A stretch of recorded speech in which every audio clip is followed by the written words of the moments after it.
73वां अध्याय लिंगार्चन की विधि तथा उसकी महिमा। सूत जी बोले, हे ऋषियों, क्षण भर में त्रिपुर को जलाकर देव महेश्वर के चले जाने पर भगवान पद्म योनि ब्रह्मा ने श्रेष्ठ देवताओं की सभा में इस प्रकार कहा। पितामह बोले, लिंग मूर्ति देव देवेश महेश्वर की उपेक्षा करके दिति से उत्पन्न महातेजस्वी तारक पौत्र और तारक का बलवान पुत्र तारकाक्ष, पराक्रमी कमलाक्ष, दैत्यराज विठुनमाली तथा अन्य राक्षस भी अपने बंधुओं सहित मारे गए।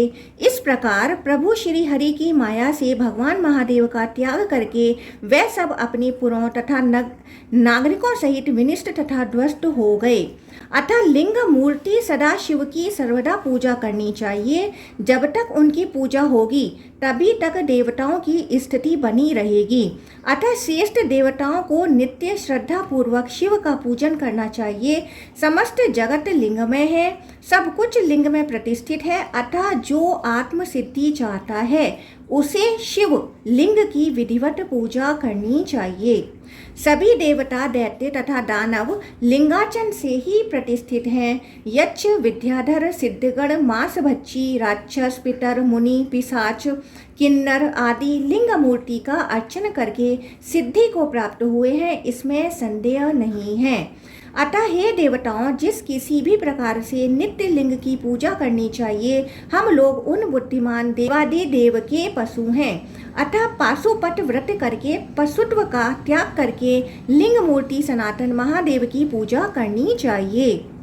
हे श्रेष्ठ देवताओं, 5 प्रणव युक्त 5 प्राणायाम के द्वारा पंचभूतों का शोधन करके, हे देवताओं, 4 प्रणवों के साथ 4 प्राणायामों के द्वारा पुनः उसी प्रकार के 3 प्रणवों के साथ 3 प्राणायामों द्वारा पुनः 2 प्रणवों सहित 2 प्राणायामों द्वारा शोधन करके प्राणायाम परायण होकर ओमकार का न्यास करके तदंतर ओमकार का उच्चारण करके प्राण तथा अपान वायु को नियंत्रित कर ज्ञानामृत रूपी प्रणव से सभी अंगों को आप्लावित मानकर, हे सुव्रतों, तीनों गुणों, चौथा अहंकार, 5 तन्मात्राओं, 5 भूतों, 5 ज्ञानेंद्रियों, 5 कर्मेंद्रियों का शोधन करके पुनः युगल पुरुष का शोधन करके अपने शरीर को चिदात्म स्वरूप मानकर अग्नि भस्म है, वायु भस्म है, व्योम आकाश भस्म है, जल भस्म है, पृथ्वी भस्म है, ऐसा कहकर भस्म का स्पर्श करना चाहिए। जो तीनों संध्याओं में भस्म स्नान करता है वह योगी तथा सभी तत्वों का ज्ञाता हो जाता है। हे श्रेष्ठ देवताओं, स्वयं भगवान शिव ने पाश बंधन से मुक्ति के लिए इस पाशुपत व्रत को कहा है। हे देवताओं, इस प्रकार पाशुपत व्रत करके पूर्व काल में मेरे तथा महात्मा विष्णु के द्वारा देखे गए लिंग में परमेश्वर की विधि पूर्वक पूजा करके लोग 1 वर्ष में पशुत्व से मुक्त हो जाते हैं। हम लोगों को सभी कर्मों के देव महेश्वर की पूजा यत्न पूर्वक बाहरी तथा आभ्यंतर विधि से करनी चाहिए, ऐसा मैं मानता हूँ। हे श्रेष्ठ देवताओं, मेरे विष्णु की तथा मुनियों की यह दिव्य प्रतिज्ञा है, इसमें संदेह नहीं है। अतः शिव का पूजन अवश्य करना चाहिए। यदि कोई एक क्षण या एक मुहूर्त भी शिव का चिंतन नहीं करता तो वही उसकी हानि है, वही दोष है, वही उसका ज्ञान है और वही उसकी मूर्खता है। जो लोग शिव भक्ति में संलग्न हैं, अंतःकरण से शिव को प्रणाम करने वाले हैं तथा भगवान शिव के स्मरण में लगे हुए हैं, वे दुख के पात्र नहीं होते हैं। सुंदर भवन, दिव्य आभूषण, स्त्रियां तथा तुष्टि पर्यंत धन, यह सब शिव पूजा विधि का फल है। जो लोग महाभोगों तथा स्वर्ग का राज्य चाहते हैं वे सभी समयों में लिंग मूर्ति महेश्वर का अर्चन करें। सभी प्राणियों का वध तथा छेदन करके और इस संपूर्ण जगत को जलाकर भी जो एकमात्र विरूपाक्ष शिव की पूजा करता है वह पापों से लिप्त नहीं होता है। मेरे द्वारा पूजित यह शिलामय लिंग सभी देवताओं के द्वारा नमस्कृत है।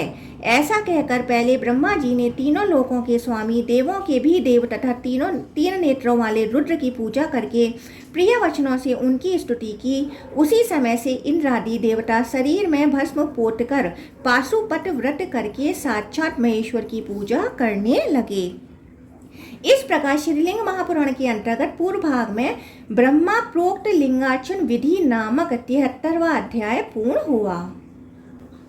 74वां अध्याय ब्रह्मा की आज्ञा से विश्वकर्मा द्वारा विभिन्न लिंगों का निर्माण करके देवताओं को प्रदान करना एवं देवताओं द्वारा उन लिंगों का पूजन, लिंगों के विविध भेद तथा उनकी स्थापना का महात्म्य। सूत जी बोले, विश्वकर्मा ने प्रभु ब्रह्मा की आज्ञा से अपने अधिकार के अनुरूप लिंगों का निर्माण करके उन देवताओं को दिया। विष्णु ने इंद्रनील नीलकांत मणि से निर्मित लिंग की सदा पूजा की। इंद्र ने पद्म राग निर्मित लिंग की, विश्रवा के पुत्र कुबेर ने सुवर्ण निर्मित लिंग की, विश्वे देवों ने चांदी से बने हुए लिंग की, वसुओं ने चंद्र कांत मणि से बने हुए सुंदर लिंग की, वायु ने आरकूट पीतल से बने हुए लिंग की तथा दोनों अश्विनी कुमारों ने मिट्टी से बने हुए लिंग की सदा पूजा की।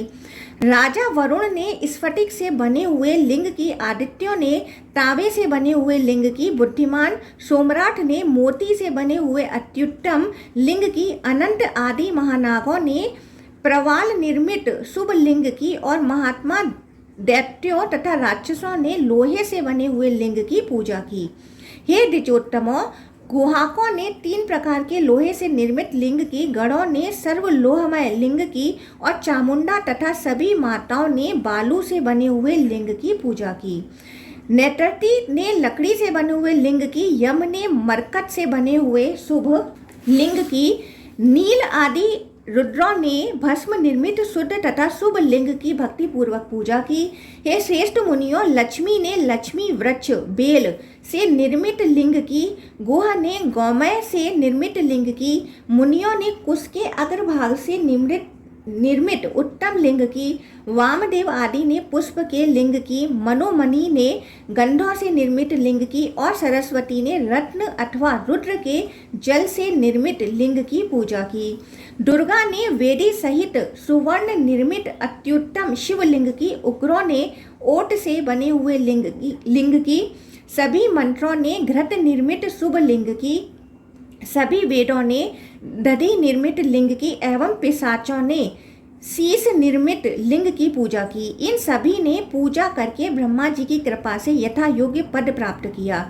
इस विषय में अधिक कहने से क्या लाभ, शिवलिंग की पूजा करने से ही यह चराचर जगत स्थित है, इसमें संदेह नहीं है।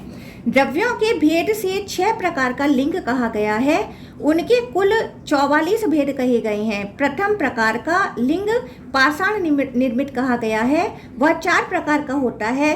हे श्रेष्ठ मुनियों, द्वितीय प्रकार का लिंग रत्न निर्मित होता है, वह 7 प्रकार का होता है। शिवजी का तीसरे प्रकार का लिंग धातु निर्मित होता है, वह 8 प्रकार का होता है। चौथे प्रकार का लिंग लकड़ी से बना होता है, वह 16 प्रकार का कहा जाता है। हे श्रेष्ठ द्विजों, 5वें प्रकार का लिंग मिट्टी से बना होता है, वह 2 विभागों वाला होता है। 6ठे प्रकार का लिंग क्षणिक रंग वल्ली निर्मित होता है, वह 7 प्रकार का कहा गया है। रत्न निर्मित लिंग श्री लक्ष्मी प्रदान करने वाला, पाषाण निर्मित लिंग समस्त सिद्धियों को देने वाला, धातु निर्मित लिंग साक्षात धन प्रदान करने वाला तथा काष्ठ निर्मित लिंग भोग सिद्धि प्रदान करने वाला है। यह श्रेष्ठ विप्रों, मिट्टी से बना हुआ पार्थिव शुभ लिंग सभी सिद्धियों की प्राप्ति कराने वाला है। पाषाण निर्मित लिंग उत्तम तथा धातु निर्मित लिंग मध्यम कहा गया है। लिंगों के बहुत भेद हैं, संक्षेप में वह 9 हैं। लिंग के मूल में ब्रह्मा, मध्य में तीनों लोकों के ईश्वर विष्णु तथा ऊपरी भाग में प्रणव संज्ञक महादेव रुद्र सदाशिव विराजमान रहते हैं। लिंग की वेदी महादेवी अंबिका है, वह सत रज तम तीनों गुणों से तथा त्रिदेवों से युक्त रहती हैं। जो उस वेदी के साथ लिंग की पूजा करता है, उसने मानो महादेव तथा भगवती पार्वती का पूजन कर लिया। पाषाण निर्मित, रत्न निर्मित, धातु निर्मित, काष्ठ निर्मित, पार्थिव अथवा क्षणिक जो भी लिंग हो उसे भक्ति पूर्वक स्थापित करके व्यक्ति शुभ फल प्राप्त करता है।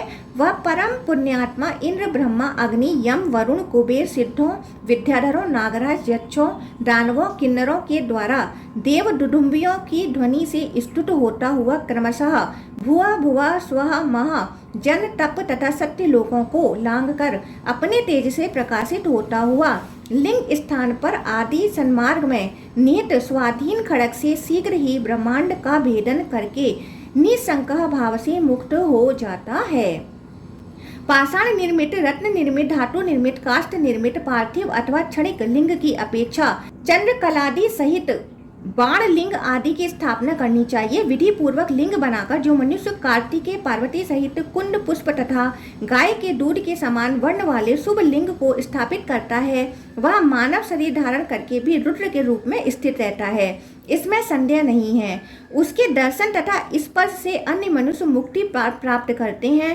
हे विपेंद्रो, मैं उसके पुण्य का सम्यक वर्णन सैकड़ों युगों में भी नहीं कर सकता हूँ। अतः विधि पूर्वक लिंगों को स्थापित करना चाहिए। सभी मनुष्यों के लिए प्रभु का सकल सगुण दिव्य तथा शुभ विग्रह भावना के योग्य है, किंतु योगियों के लिए निष्कल निर्गुण विग्रह भावना के योग्य है। इस प्रकार श्रीलिंग महापुराण के अंतर्गत पूर्व भाग में शिवलिंग भेद संस्थापनादि वर्णन नामक 74वां अध्याय पूर्ण हुआ। 75वां अध्याय शिव के निर्गुण एवं सगुण स्वरूप का निरूपण। ऋषिगण बोले, निष्कल निर्गुण निर्मल तथा नित्य शाश्वत शिव सकल तत्व सगुणता को कैसे प्राप्त हुए? हे सूची, आपने जैसे पहले सुना है उसे हम लोगों को बताइए। सूत जी बोले, हे श्रेष्ठ विप्रों, कुछ तत्वज्ञों ने उपनिषदों में शिव को अजन्मा सुनकर उन्हें प्रणव रूप विज्ञान कहा है। शब्द आदि विषयों का जो ज्ञान है उसे ज्ञान कहा जाता है। अन्य लोग कहते हैं कि जो भ्रांति रहित ज्ञान है वही ज्ञान है। दूसरे लोग कहते हैं कि ऐसा कुछ नहीं है। हे द्विजों, अन्य मुनि लोग कहते हैं कि जो ज्ञान निर्मल शुद्ध निर्विकल्प आश्रय रहित तथा गुरु के द्वारा प्रकाशित है वह वास्तविक ज्ञान है। ज्ञान से ही मुक्ति प्राप्त होती है। ज्ञान सिद्धि के लिए ईश्वर की प्रसन्नता आवश्यक है। दोनों के द्वारा योगी मुक्त हो जाता है और वह आनंदमय हो जाता है। कुछ मुनि स्वेच्छा से माया विरचित रूप को हृदय में भावित करके विचार कर विधि प्रतिपादित निष्काम कर्म द्वारा उस ज्ञान की संगति को बताते हैं। घो स्वर्ग उन विभु का सिर है, आकाश उन परमेश्वर की नाभि है, चंद्र सूर्य अग्नि उनके नेत्र हैं, दिशाएं उन महात्मा के कान हैं, पाताल ही उनके दोनों चरण हैं, समुद्र उनका वस्त्र है, सभी देवता उनकी भुजाएं हैं, सभी नक्षत्र उनके आभूषण हैं, प्रकृति को उनकी पत्नी तथा पुरुष को उनका लिंग कहा जाता है। सभी ब्राह्मण ब्रह्मा, भगवान विष्णु, इंद्र तथा उपेंद्र उनके मुख से, महात्मा क्षत्रिय भुजाओं से, वैश्य उनके उरु प्रदेश से तथा शूद्र उन पिनाकधारी के पैर से उत्पन्न हुए हैं। पुष्कर, आवट आदि मेघ उनके केस कहे गए हैं। सभी वायु उनकी नासिका से उत्पन्न हुए हैं। श्रुति तथा स्मृति में कथित कर्म उनकी गति है। इसी शरीर से वह परमात्मा कर्म रूप होकर प्रकृति का प्रवर्तन करते हैं। वह ऐश्वर्यशाली पुरुष परमात्मा मनुष्यों के लिए ज्ञान गम्य है, इसमें संदेह नहीं है। तपो यज्ञ 1000 कर्म यज्ञों से बढ़कर है, जप यज्ञ 1000 तपो यज्ञों से बढ़कर है, और ध्यान यज्ञ 1000 जप यज्ञों से बढ़कर है। ध्यान यज्ञ से श्रेष्ठ कुछ भी नहीं है। ध्यान ज्ञान का साधन है। जब योगी समरस में स्थित होकर ध्यान के द्वारा देखता है, तब शिव ध्यान यज्ञ में लीन उस योगी को प्रत्यक्ष दर्शन देते हैं। विज्ञानियों के लिए शुद्धि, प्रायश्चित आदि कर्म आवश्यक नहीं है। ब्रह्मा विद्या को जानने वाले सभी लोग ब्रह्मा विद्या से पूर्ण रूप से शुद्ध हो जाते हैं। विचार की दृष्टि से ध्यानियों के लिए लोकों में क्रिया, सुख दुख, धर्म अधर्म, जप होम आदि आवश्यक नहीं है। उनके लिए शिव सन्निधि ही मुख्य है। परम आनंद में विशुद्ध, कल्याणकारी, अविनाशी, निष्कल तथा सर्वव्यापी लिंगों को योगियों के हृदय में सदा विराजमान जानना चाहिए। हे द्विजों, लिंग 2 प्रकार का कहा गया है, बाहरी तथा आभ्यंतर। हे श्रेष्ठ मुनियों, स्थूल लिंग बाहरी होता है और सूक्ष्म लिंग आभ्यंतर होता है। कर्म यज्ञ में निरत तथा स्थूल स्वभाव वाले स्थूल लिंग के अर्चन में संलग्न रहते हैं। अज्ञानी जनों की भावना सिद्धि के लिए ही स्थूल विग्रह कल्पित किया गया है, इसमें दूसरा हेतु नहीं है। जो आध्यात्मिक सूक्ष्म लिंग है उसका प्रत्यक्ष दर्शन जिसे नहीं होता है, ऐसा वह अज्ञानी व्यक्ति सब कुछ बाहर है यह कल्पना करके ही पूजन आदि में प्रवृत्त होता है, इसमें संदेह नहीं है। जैसे ज्ञानियों के लिए प्रत्यक्ष रूप से सूक्ष्म, निर्मल तथा अविनाशी लिंग की कल्पना की गई है, वैसे ही सामान्य लोगों के लिए मिट्टी, काष्ठ आदि से निर्मित स्थूल लिंग प्रकल्पित है। अतः विचार करने से निर्वयव तथा सावयव सब कुछ शिवमय ही है। मोक्ष रूप पुरुषार्थी भी सत्ता नहीं है, जिसका अर्थ है श्रीमद् भागवत के 11 स्कंद के अनुसार बंधन माया मूल है अर्थात मिथ्या है, अतः मोक्ष की भी कोई सत्ता नहीं है, ऐसा अन्य तत्ववेता लोग कहते हैं। आकाश के एक होते हुए भी जैसे वह शराब, मिट्टी का कटोरा आदि उपाधियों के भेद से अनेक रूपों में प्रतीत होता है, वैसे ही भगवान शिव के एक होने पर भी उनकी एकता तथा अनेकता दिखाई देती है, ऐसा दूसरे लोग कहते हैं। हे सुव्रतों, एक स्थान पर स्थित होते हुए तथा एक होने पर भी सूर्य जल के आश्रयभूत विभिन्न पात्रों में अनेक रूपों में दिखाई देते हैं। यह दृष्टांत लोगों को ज्ञान कराने के लिए है। स्वर्ग तथा पृथ्वी के सभी प्राणी पंचभूतों पृथ्वी, जल, अग्नि, वायु, आकाश से निर्मित हैं, तथापि जाति तथा व्यक्ति के भेद से अनेक रूपों में दिखाई देते हैं। जो कुछ भी दिखाई देता है अथवा सुनाई पड़ता है उसे शिवमय जानिए। विचार करने पर इस लोक में लोगों का भेद तो प्रतिभास भ्रम मात्र है। स्वप्न में बहुत से सुखों का उपभोग करके मनुष्य सुखी तथा दुखी हो जाता है। विचार करने से देखा जाए तो वास्तव में सुख दुख का अनुभव नहीं होता। इसी प्रकार अन्य सभी वेदांत तत्वज्ञ बंधन तथा मोक्ष को भी स्वप्न की भांति बताते हैं।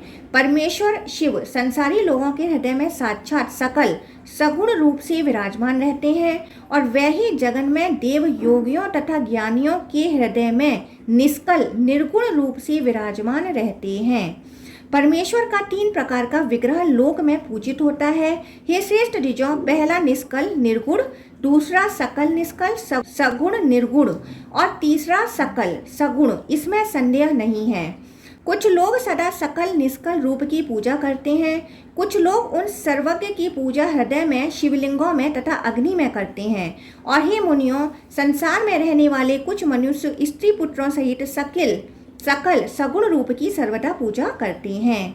जैसे शिव हैं वैसे ही देवी हैं और जैसे देवी हैं वैसे ही शिव हैं। अतः लोग 27 प्रभेद से अभेद बुद्धि से शरीर में तथा शरीर के बाहर चतुष्कोण, मूलाधार में सदस्त्र 6, सदस्त्र का अर्थ है 6, स्वादिष्ठान में 10 अरों, मूर्धा में 12 अरों, हृदय में 16 अरों, कंठ में तथा 3 अरों भूमध्य में उनकी पूजा करते हैं। सत असत से रहित अर्थात विलक्षण वह प्रभु शिव जगत के उद्धार के लिए अपनी इच्छा से साक्षात देवी के साथ स्थित हैं। कुछ लोग उन अद्वितीय शिव को द्विगुण प्रकृति पुरुष रूप कहते हैं, कुछ लोग त्रिगुणात्मक ब्रह्मा विष्णु रुद्र रूप कहते हैं और अन्य वेदक के लोग उन्हें संसार का कारण बताते हैं।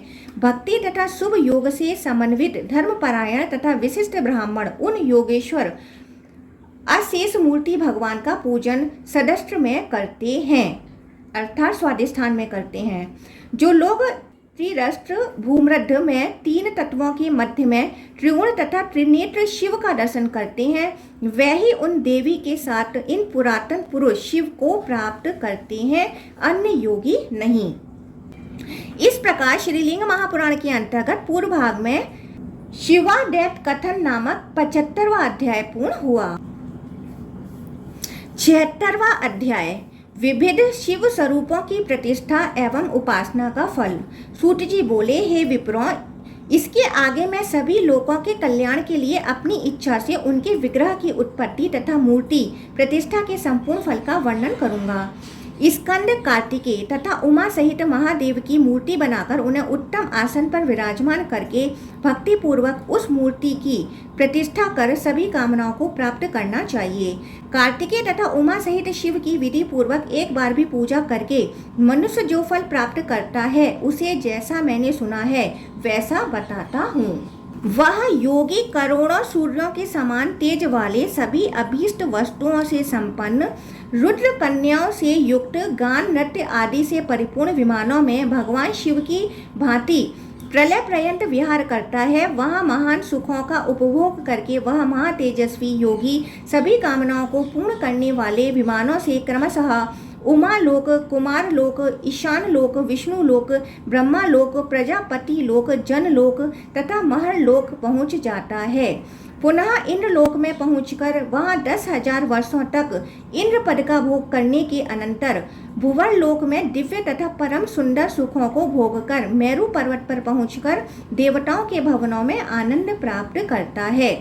जो एक पैर, 4 भुजाओं, 3 नेत्रों तथा त्रिशूल से युक्त हैं, जो अपने वाम भाग से विष्णु तथा दक्षिण भाग से ब्रह्मा को उत्पन्न करके विराजमान हैं, जिनसे 28 करोड़ रुद्र उत्पन्न हुए हैं, जो सभी अंगों से अत्यंत प्रभाव वाले तथा 25 तत्वों वाले जीवात्मा साक्षात पुरुष को हृदय से, अपने बाएं भाग से प्रकृति को, बुद्धि देश से बुद्धि को, अपने अहंकार से अहंकार को, तन्मात्राओं से तन्मात्राओं को, अपनी इंद्रियों से लीला पूर्वक इंद्रियों को, पैर के मूल भाग से पृथ्वी को, गुहा देश से जल को, नाभि स्थल से अग्नि को, हृदय देश से सूर्य को, कंठ से चंद्रमा को, भुवों के मध्य भाग से आत्मा रुद्र को, मस्तक से स्वर्ग को, इस प्रकार संपूर्ण चराचर जगत को उत्पन्न करके साक्षात विराजमान हैं।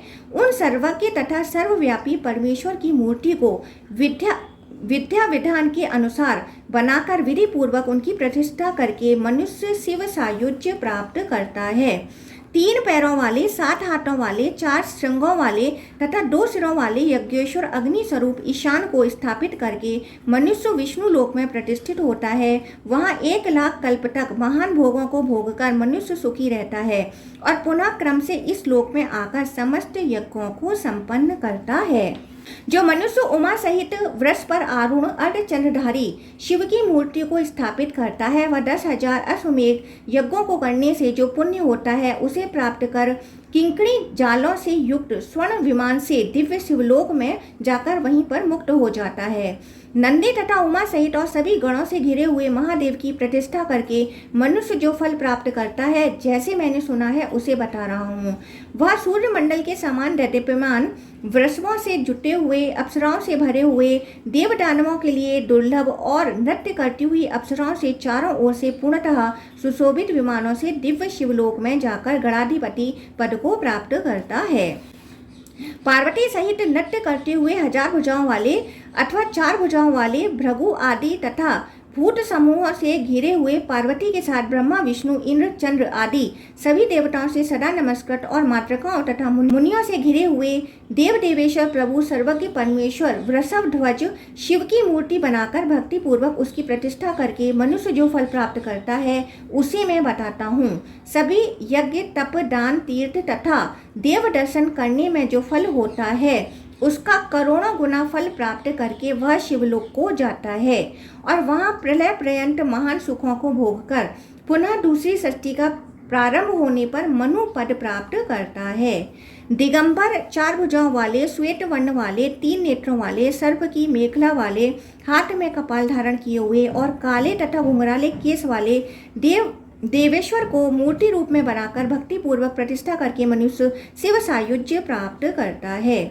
गजासुर को विदीर्ण करने वाले, उमा सहित सभी कामनाओं को पूर्ण करने वाले, कृष्ण वर्ण वाले, लाल नेत्रों वाले, 3 नेत्रों वाले, चंद्र को आभूषण के रूप में धारण करने वाले, सिर पर काक पक्ष धारण करने वाले, नागंटक धारण करने वाले, व्याघ्र चर्म को उत्तरीय रूप में लपेटे हुए, मृग चर्म को वस्त्र रूप में धारण किए हुए, तीक्ष्ण दांतों वाले, हाथ में गदा लिए हुए, हाथ में कपाल लिए हुए, हुम फट महाशब्द से सभी दिशाओं को गूंजित करते हुए दोनों हाथों में व्याघ्र चर्म तथा कमंडलू धारण किए हुए, हंसते हुए, गरजते हुए, काले समुद्र को पीते हुए, भूत समूहों के साथ नृत्य करते हुए और गण समुदायों से सुशोभित होते हुए देवेश्वर प्रभु शिव को मूर्ति रूप में अपने सामर्थ्य के अनुसार बनाकर तथा प्रतिष्ठा करके मनुष्य सभी विघ्नों से रहित होकर शिवलोक में प्रतिष्ठित होता है और वहाँ प्रलय पर्यंत महान सुखों को भोगकर रुद्रों से विचार पूर्वक ज्ञान प्राप्त करके मुक्त हो जाता है। अर्धनारीश्वर, 4 भुजाओं वाले, वर तथा अभय, मुद्रा युक्त हाथ वाले त्रिशूल तथा पद्म धारण किए हुए स्त्री तथा पुरुष भाव में स्थित और समस्त आभूषणों से सुशोभित अत्युत्तम प्रभु महादेव को मूर्ति रूप में बनाकर भक्ति पूर्वक प्रतिष्ठा करके वह शिवलोक में प्रतिष्ठित होता है और वहाँ चंद्रमा तथा तारों की स्थिति पर्यंत महान सुखों को भोगकर अरिमा आदि गुणों से युक्त होकर ज्ञान प्राप्त करके वह मुक्त हो जाता है। जो मनुष्य शिष्य प्रशिष्यों से घिरे हुए उपदेश की मुद्रा में उठे हुए हाथ वाले देव देवेश तथा सर्वज्ञ लुकलेश्वरों को मूर्ति रूप में बनाकर और पुनः भक्ति पूर्वक उन्हें स्थापित करके शिवलोक को जाता है, वह मनुष्य 100 युगों तक वहाँ महान सुखों को भोगकर पुनः ज्ञान योग प्राप्त करके वहीं पर मुक्त हो जाता है, जो पूर्व देवों तथा अमरों का सर्वाभीष्ट स्थान है। ध्यान मुद्रा में स्थित चिता की भस्म लगाए हुए, त्रिपुंड धारण किए हुए, मुंडमाला धारण किए हुए, ब्रह्मा के केश से निर्मित एक यज्ञोपवीत धारण किए हुए, बाएं हाथ में ब्रह्मा का श्रेष्ठ कपाल धारण किए हुए और भगवान विष्णु का शरीर धारण किए हुए महादेव शिव की मूर्ति बनाकर तथा भक्ति पूर्वक उसकी प्रतिष्ठा करके मनुष्य भव सागर से पार हो जाता है। जो एक बार भी ओम नमो नीलकंठाय इस पुण्यदायक अष्टाक्षर मंत्र का उच्चारण करता है, वह पापों से छूट जाता है और अपने सामर्थ्य के अनुसार गंध आदि उपचारों से इस मंत्र के द्वारा भक्ति पूर्वक देव देवेश्वर की विधिवत पूजा करके शिवलोक में प्रतिष्ठा प्राप्त करता है।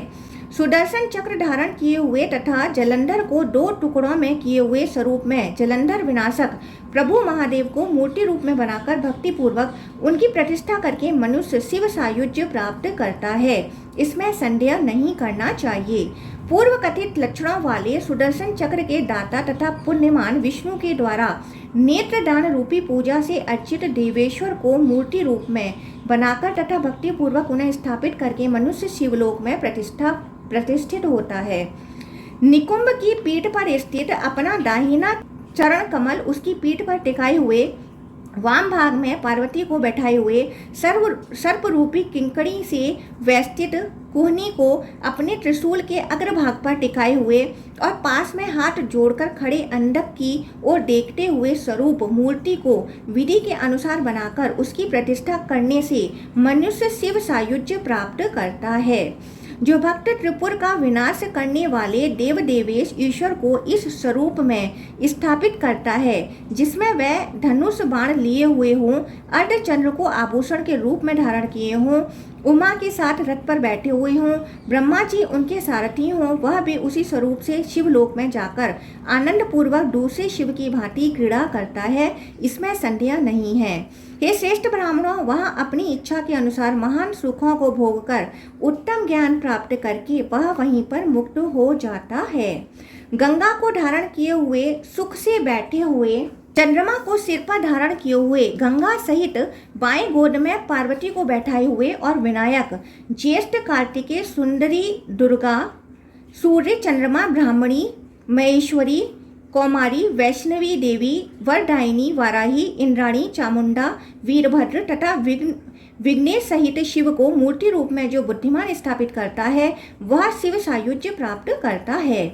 ऐसी मूर्ति जिसमें अव्यय शिवजी लिंग के रूप में हों, बड़ी बड़ी ज्वालाओं के समूहों से घिरे हुए हों, लिंग के मध्य में चंद्रमा को धारण किए हुए स्थित हों, हंस रूपधारी ब्रह्मा उनके दाहिने भाग में हाथ जोड़े हुए विराजमान हों, वाराह रूपधारी विष्णु नीचे की ओर मुख किए हुए लिंग के अधोभाग में स्थित हों, अघोर महान लिंग अत्यधिक जल के मध्य में स्थित हो, उसे बनाकर तथा भक्ति पूर्वक स्थापित करके भक्त शिव सायुज्य प्राप्त करता है।